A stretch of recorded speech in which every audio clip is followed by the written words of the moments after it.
My journey up to today is that I grew up in a non-Christian home with a grandfather who wanted his grandkids in church, and for 14 years picked me up for Sunday school and drove me to church. And I fell in love with Jesus, and he completely changed my life and gave me a sense of purpose. And when I was 10 years old, I had a really traumatic thing happen, and I remember talking to God about it and asking him, God, this pain is so great of what's going on in life, but if you could just use it to help one other person, then this pain would be worth it to go through if I could help somebody else. And so really that's been the guiding purpose of my life, is just looking for ways that I could help other women specifically.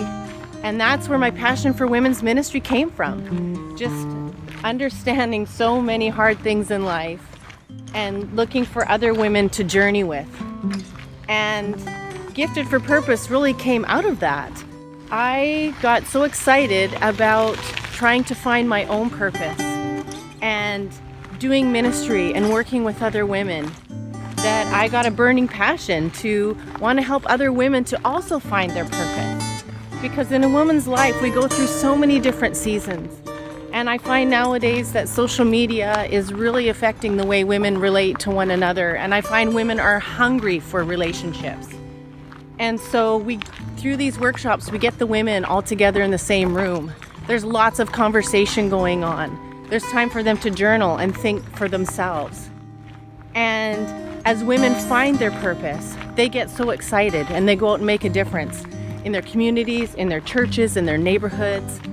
And I think that's what discipleship is really all about. Women and men finding their sense of purpose, seeing what God has asked them to do, and then going and making a difference in their communities, their churches, and the world around them. So I currently serve women's ministries, women in general. So Gifted for Purpose is geared for all women in churches to find their sense of purpose, calling, holy discontent, spiritual gifts, and how God wants to use all of those together in ministry. And I also work with women's ministry teams. So through my years of experience starting a not-for-profit, working in a church, I learned a lot of leadership skills and desire to help churches build or rebuild women's ministries. I'm finding that many churches today have let go of women's ministries, or the women's ministries are not as strong as maybe they could be. And so churches are looking for helps in rebuilding or starting women's ministry from the ground up. And I see God doing a movement across our country from many different churches I talk to that are wanting to rebuild and strengthen their women's ministry.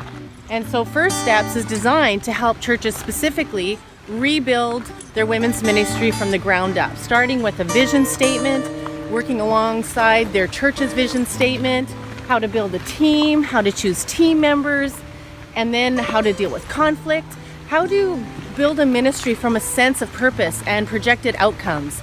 And so these skills are things that I learned along the way when I started and ran a nonprofit for 10 years. And so many things I had wished I'd had a mentor to teach me, and I just learned the hard way as I went. And so when I saw churches struggling with women's ministry, I thought maybe God might use me to help teach others what I learned and took so many years to learn. They could learn very quickly and start building effective ministries in a very short amount of time, learning things that took me years to unpackage.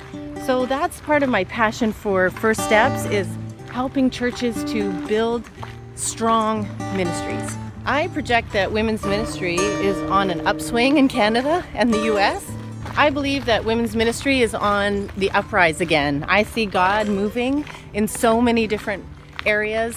I see women's ministry leaders that I talk to. I see God and hear God doing amazing things. And I think in the next 2 to 3 years, we're going to just see many churches rebuilding women's ministry. I see many women starting to understand and unpackage their purpose and get more involved in their churches and their communities, making a difference. Even looking at to see what is already in their hand, what has God already gifted them with to use to make a difference wherever they're at. So many times we think that we have to change the entire world, or what little we could offer isn't enough. And God wants to use already that little that's already in your hand to make a difference. We just have to realize what that little bit is and see and ask God how He might use it. So I see thousands of women coming to better understand their sense of purpose and to make a difference in their churches, their communities, and even around the world.